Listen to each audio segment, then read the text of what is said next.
শুক্রবার সদর SDM food controller পক্ষ থেকে জিবিপি বাজারের বিভিন্ন মিষ্টি দোকান, রেস্টুরেন্ট ও হোটেলগুলিতে গুণগত খাবার, ওজন ও পরিষ্কার পরিচ্ছন্নতা আছে কিনা সে বিষয়ে একটি অভিযান চালানো হয়। এই অভিযানে বিভিন্ন দোকানে ওজন, পরিষ্কার পরিচ্ছন্নতা ও গুণগত খাবার না থাকার কারণে কয়েকটি দোকানকে জরিমানা ও আইনগত ব্যবস্থা নেওয়া হয়। এই অভিযানে 2টি সিলিন্ডার, অনেকগুলো প্লাস্টিক ব্যাগ উদ্ধার করা হয় এবং যেসব দোকানে পরিষ্কার পরিচ্ছন্নতা করা নেই সেই সব দোকানদারকে জরিমানা করা হয়। এই অভিযানে উপস্থিত ছিলেন সদরের ডিসিএম অনিন্দ চক্রবর্তী, খাদ্য কন্ট্রোলার প্রদীপ ভৌমিক, ফুড ইন্সপেক্টর শর্মিষ্ঠা দাস এবং ফুড ইন্সপেক্টর কিষান সাহা সহ অন্যান্যরা। এ বিষয়ে খাদ্য কন্ট্রোলার অফিসার প্রদীপ ভৌমিক বিস্তারিত আলোচনা করেন।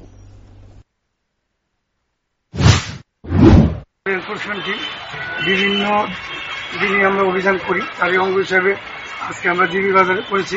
আমাদের ডিসিএম স্যার আমাদের সাথে আছে, উনি একটু আগে বিস্তৃত বলেছেন। তো আজকে আমরা আরো ভিজিট করব, আমরা মহারাজগঞ্জ বাজারেও যাব। তো মূলত জিবি বাজারে অভিযান করে মিষ্টির দোকান এবং হোটেলে আমরা অনেক উৎসঙ্গতি পেয়েছি। মিষ্টির কোয়ালিটি খারাপ, ফুড সেফটি অফিসার কেস বুক করেছে এবং দইয়ের মধ্যে যে 500 গ্রাম দই থাকার কথা পাতিলটা বাদ দিয়ে সেটা মাপ দিয়ে দেখা গেছে প্রায় 160 থেকে 70 গ্রাম দই সেখানে কম আছে। তার জন্য লিগ্যাল মেট্রোলজি একটা কেসও বুক করেছে। তো ফুড সেফটি এবং লিগ্যাল মেট্রোলজি তাদের আইনগত ব্যবস্থা করবে।